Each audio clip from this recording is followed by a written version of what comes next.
Hi everyone. Welcome to English 102. I'm Janet Reed. I will be your instructor this semester. I wanted to do an introductory video to introduce myself, to share a little bit of information about the course, what the big expectations are, and to basically give you the tools that you need to communicate, make contact with me, with each other, get us started off on a good foot. All right, so first of all, just a couple of things about me. I have been teaching English. This is the 23rd year that I have been teaching English. I retired full-time from Crowder in 2019 and moved to Kansas City and began work on an MFA in poetry. My first book was published also in 2019. I'm at work on a second, and I am staying busy teaching and writing and spending time with my dogs. So I am, an MFA is a terminal degree, but it's not a doctorate. I am not Dr. Reed. I want to be very clear about that. I prefer to go by Janet. I'm an old hippie, and so I'm much more comfortable on a first name basis than I am with a more formal monikers, as they say. So you may call me Janet, and as long as we treat each other with respect, I'm very comfortable with that level of informal communication. As to our class, this is an academic writing class. In this class, we will learn how to deal with sources. We'll learn how to better research and incorporate other people's opinions and research into our own work. This class is argumentative, so all of our work will require a thesis, an argumentative thesis with support for the point that you want to make. I have your syllabus up on the main page of our course page. I am not going to read it to you. Nothing is more boring than somebody going, now on page 2, look at. You are in college, you can read, congratulations.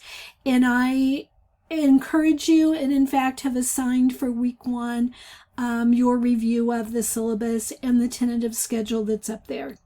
I want to just say a couple of important things about the way the class will work, and then I'm going to trust that you will read and understand what the rules, policies, format of the class is from reading the syllabus. All right.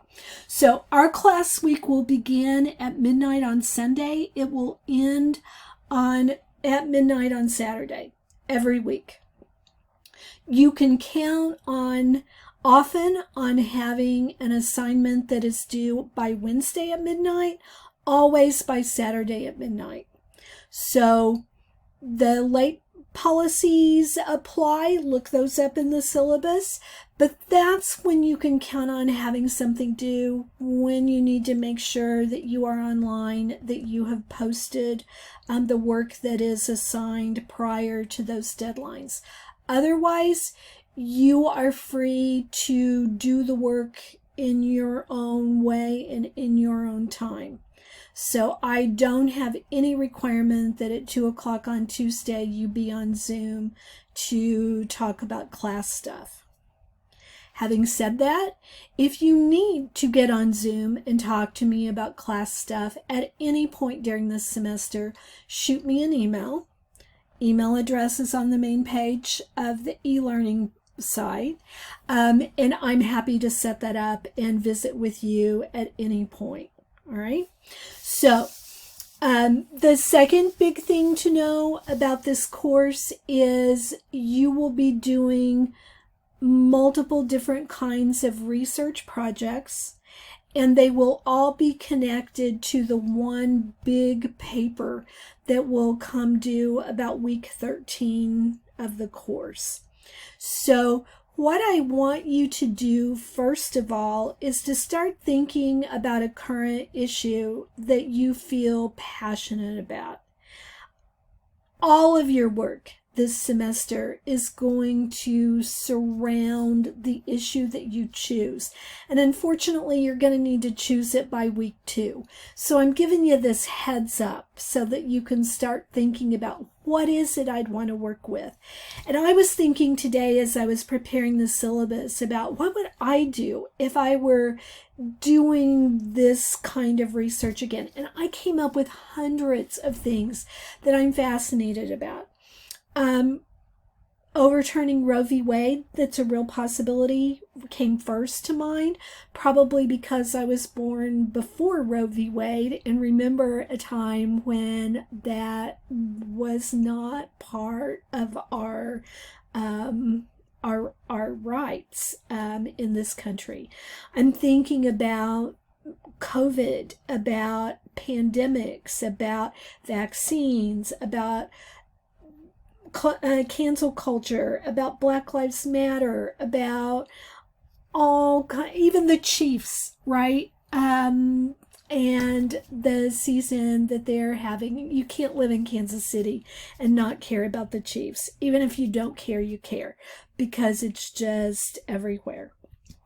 Wildfires, climate, the list goes on and on and on. And I am even willing for your issue to be a person.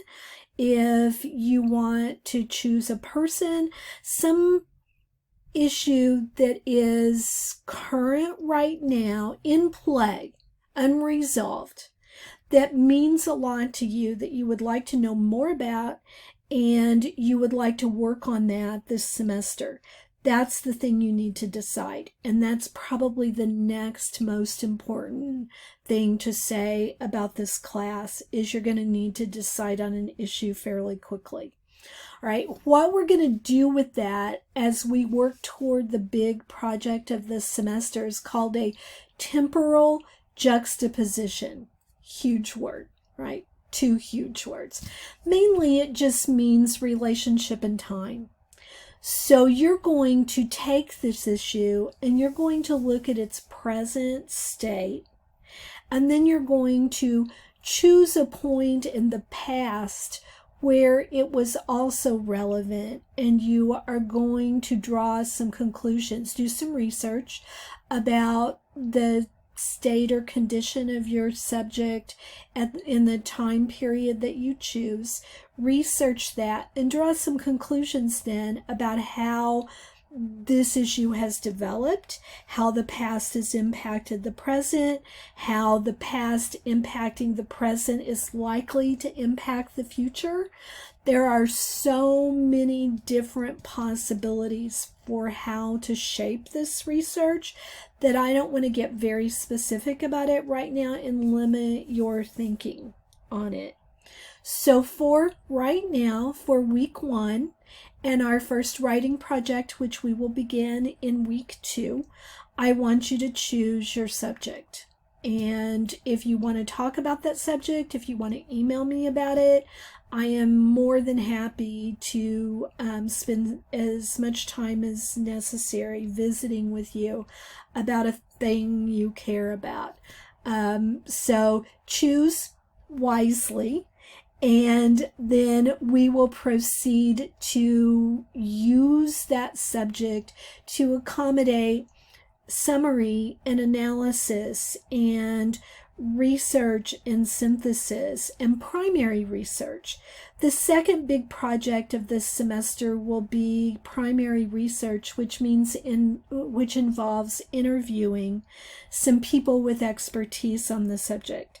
So you might not want to choose some topic that goes back into the Middle Ages, knowing that you're going to need to interview experts on the Middle Ages.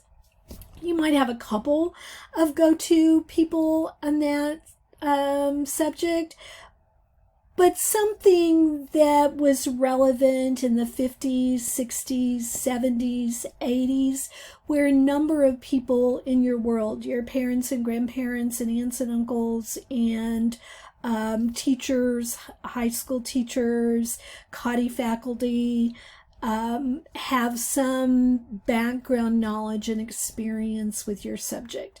That second paper is going to involve some interviews, primary research.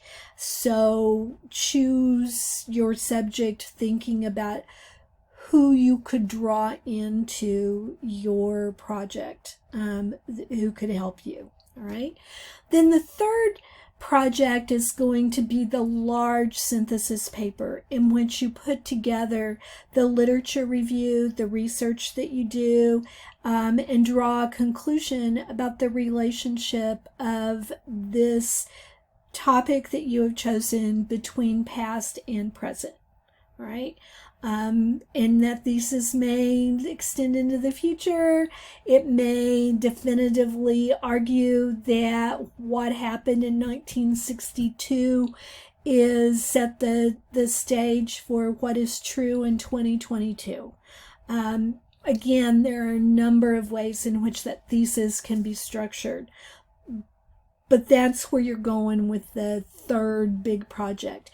That'll take us several weeks during the course of the semester. You will be required to have 1 half-hour conference with me to discuss your thesis, the structure of this paper. It's an important paper. It's a big part of the grade. So making sure we get that right is important. So you'll have 1 required conference with me. And then any other time you want a conference, I'm willing to set that up. All right. Finally, the fourth paper that you will do is not really a paper. It will be a video project in which you present your research, and the class will share in that research and comment on your work. And then finally, you